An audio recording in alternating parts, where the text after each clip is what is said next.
Hi, this is Karen Arribas, and I'm just doing a mixed media tutorial for you today. So here I'm using various 7 Dot Studio collage papers here. It's the Hazy Days pack, which is really nice actually.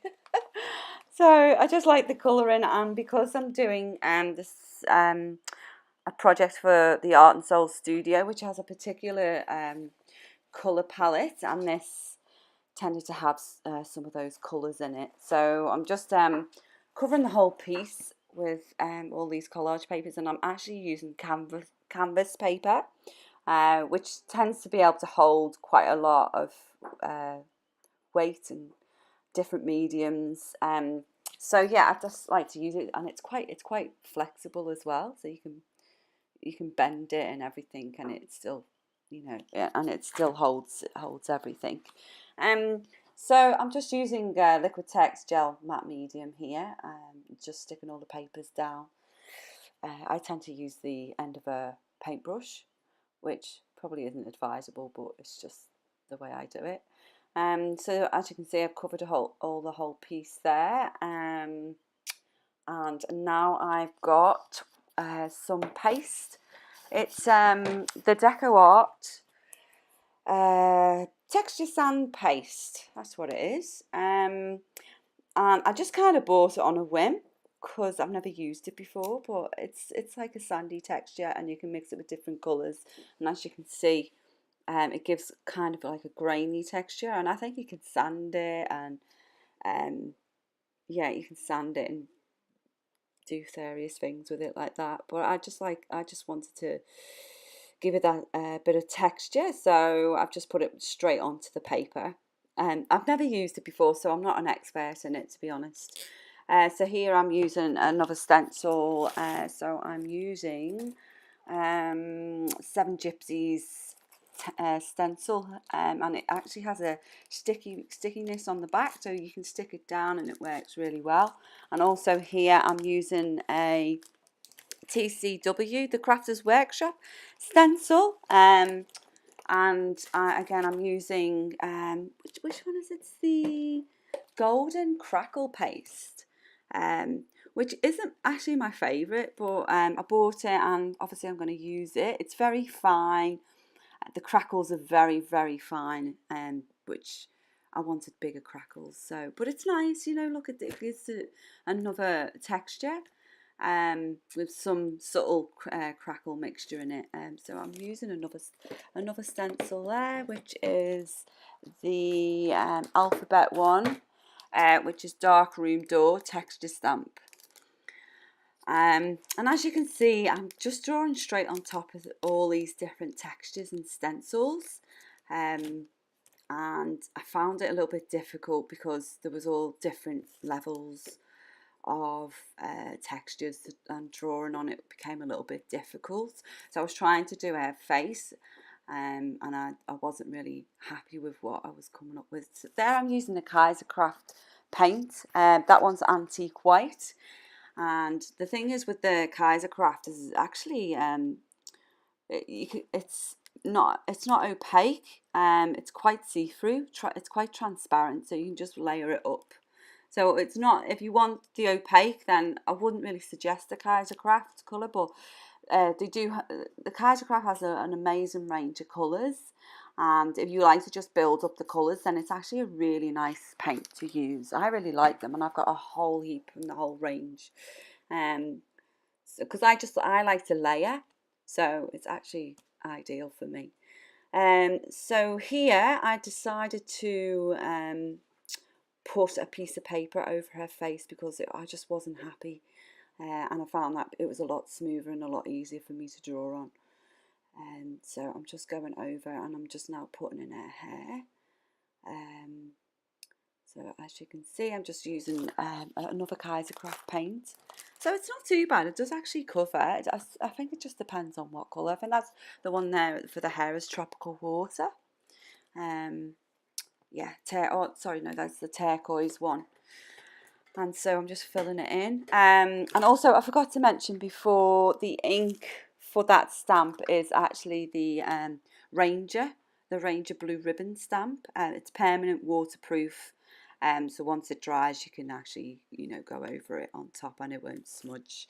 I'm really not a fan of things that smudge unless it's for a reason, but for layering I really like my permanent things like inks and acrylics and all of those things that are permanent once they dry. So here I'm just drawing in her eyes and her nose. Now I actually end up drawing faces a couple of times. I don't always get it right the first time, so you know, don't be too hard on yourself if you can't get it right the first time. So as you can see, it was a lot easier to draw on the paper, and again I just used a collage paper for that and then went over it with Kaiser Craft paint. I'm just filling in her hair. Again, all the paints that I've used here are Kaiser Craft paints, because the palette that I was using for on the Soulful project, I think it is, was using this palette range, and I tended to have most of those colours in my Kaiser Craft colours, so I just went with them and I just keep layering them up because, again, like I said, I like to layer, so yeah, just keep using those colours. As you can see, I'm using the antique white there for a face, and then I use the spearmint, I think it is spearmint there, and a bit of light blue on her face, and then I just build. I like to build my faces. I think I mentioned this before, but it is a labour of love for me, and I just like to just layer and layer and layer. You just keep going over and over and over, and that's where you get that really nice build up of all the different colours. I'm just putting in her eyes. I think the face is what takes the longest for me.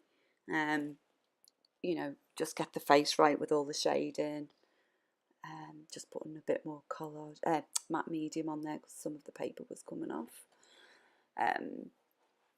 So just keep, and I'm now rounding her face up, just putting a bit more paint on the side of her face. It's a bit too flat for me. So I'm thinking of putting a crown on their head.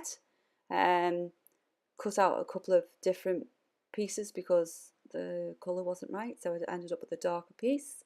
And then I'm going over her eyes again with I think these are the Faber-Castell colouring pencils, and I like using these because you can actually add water and it smudges, and it actually gives them a nice little, it smudges.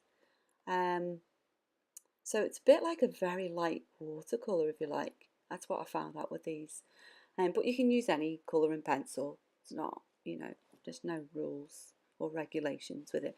As you can see, I just put a bit of water on and it's kind of smudged it a little bit. But that was like a happy accident that I found out with these pencils. So there you can see a bit of the paper was coming off, so I put some of the Neo crayons, the Caran d'Ache. Love these crayons, amazing. They're just really nice colours and they smudge really nicely when you add water. I don't know, I just really like them. I like the texture and everything. But they are quite expensive, but they're just like the best crayons. So I'm just filling in her eyes, using the black in the Faber-Castell pencil, just outlining her face. Again, I just keep outlining and going over it, make her face a bit more prominent. I obviously want her to be the focal point in this picture, and wanted to do like some kind of journey that she was on. So yeah, just keep going over and over and over with paint, pencils, keep building it and building it, shading it, bit of shade under her neck. And there you go. I'm just going over the background because I wanted to have like some kind of path, because there's a lot of texture on there as well. It's you know, it just gives it really nice layers and texturing. Sometimes a bit difficult to paint on, but but that's fine. And I just thought I'd put some like little quirky, cute little houses in the background to show that she's on that journey. So just painting them white with a bit of white gesso. I think this is the Matisse gesso, which is quite nice. Yeah, I quite like it. and then filled it in with a bit of blue with a neo crayon. I think that's what it's called. Yeah, Neo Colour water soluble Caran d'Ache crayon. And there I'm just putting a bit of collage and some flowers on there, you know, because it's leading to beautiful destinations, and obviously butterflies for me mean like transformation, and obviously they're beautiful as well, so I tend to use them a lot in my work. Just going over with a gel pen, the white gel pen. These are really good actually. They're actually really inexpensive, and they'll actually go on a lot of, they'll actually work on a lot of mediums. And decided that I was going to put some tulips in there. So did some flowers, because you know, butterflies and flowers, I always have to have them. So just wants to add a little bit of interest at the front of the picture. Yeah, so I'm just using again, this is just the Kaiser Craft paint. I'm just using them, building up on them. They are really actually cool little paints, you know, and they're really cheap. They're actually inexpensive. And that's it. So thank you so much for watching. Hope you enjoyed it. Sorry, it was a little bit fast, but there you go. Thanks.